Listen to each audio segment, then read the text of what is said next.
I decided to do my project on my mom's side of the family as I found it very interesting.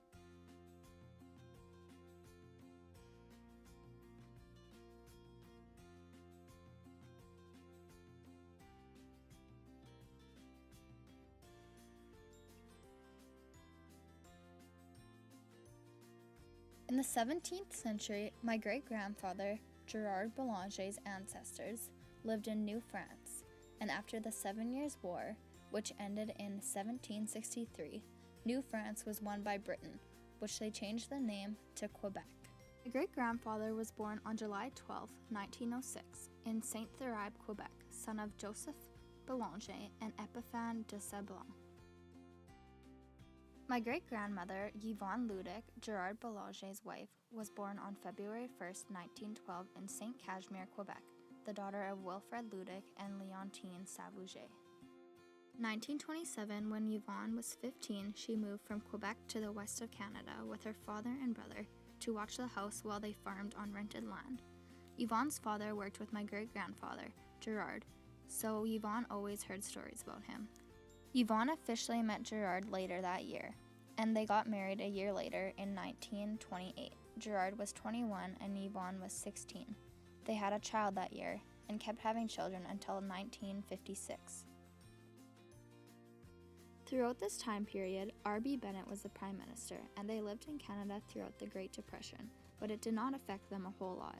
They had to move a few times and travel by horse to work at different farms.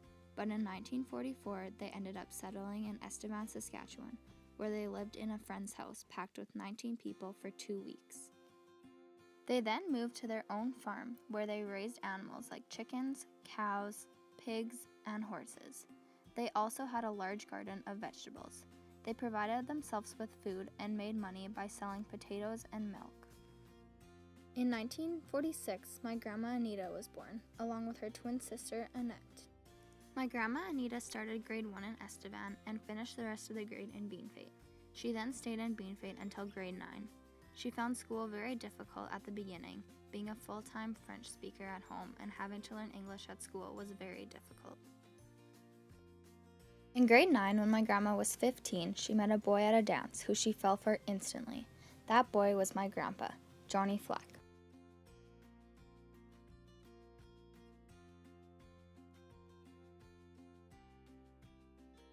My name is Johnny Fleck. This is my story, but I will start by telling you of my father, Jacob Fleck.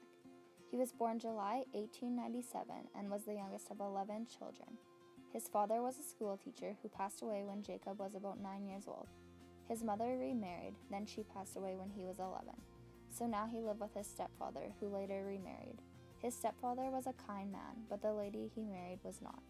She would have nothing to do with Jacob because he was not real blood to his stepfather. She mistreated him so badly that by the time he was 13, he had to leave, be an orphan that nobody wanted. He would work for food for farmers until he was 18, when he was drafted to the Russian army at the time Poland proclaimed war on Russia. He fought in the war for a time, and then enlisted to be a medic. He would treat wounds of Russian soldiers as well as wounds of the enemies. He was in the army for 6 years, and when he came home shortly after, he married my mother, Veronica Rusk. They had 9 children. 2 of the children died during the Black Plague, where many people died. The 9 children were Barbara, Ralph, Rosie, and Johnny, who died. The next girl born was Rose, Joseph, Ottilia, and then I was born, Johnny, and then Jacob. I was born December 14, 1938, in a little village called Schonfeld. It was in the Ukraine, near the closest city of Odessa. There were fruit trees and vineyards, and people made wine there. The wine was made by stripping my younger brother and I down into our shorts. We were put into a barrel where they would dump pails of grapes, and we had to trample these grapes so that there couldn't be any whole grapes left.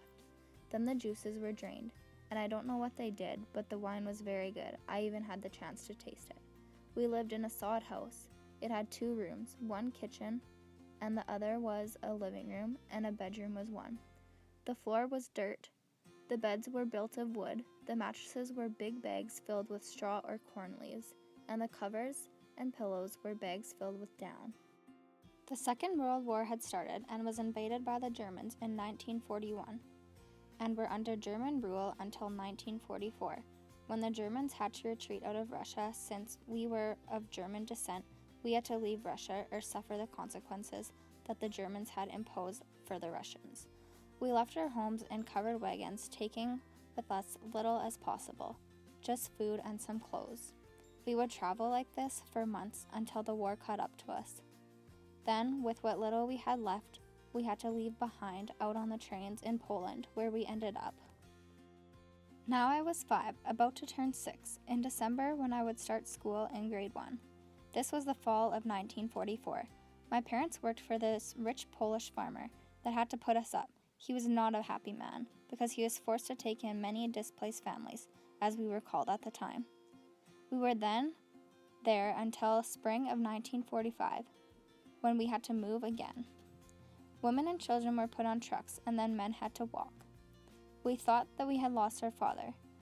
We were put on trains and there headed for Germany.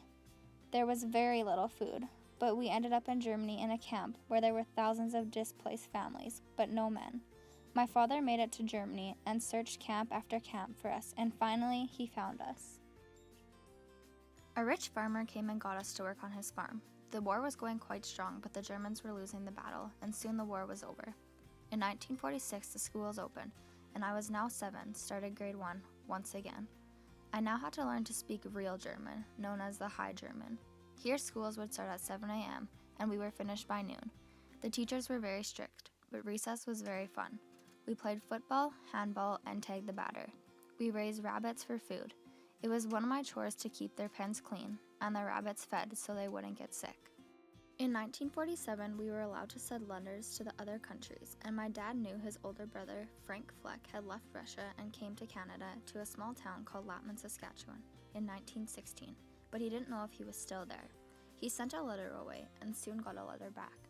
My dad had been in 2 world wars through communism, and he had enough of the European countries, so we asked his older brother Frank, if possible, to get us out of Germany, and he did.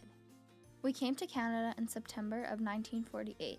I again started school in grade 1, now 9 years old, and didn't know a word of English. Try and imagine, not being able to communicate with other students and teachers. It was very hard.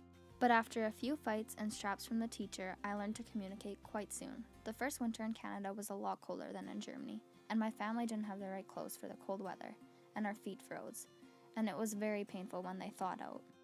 In the fall of 1949, Dad rented a farm about 15 miles from Latman, and I went to a new country school called Albany until I went to work on the farm with my parents. In 1961, I met a girl at a dance. Her name was Anita Fleck.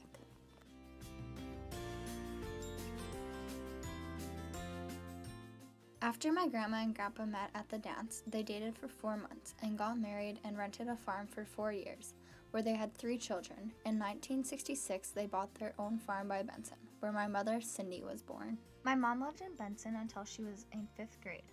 Then she moved into Estevan, where she finished high school. My mom met my dad in grade 10, and 12 years later, I was born.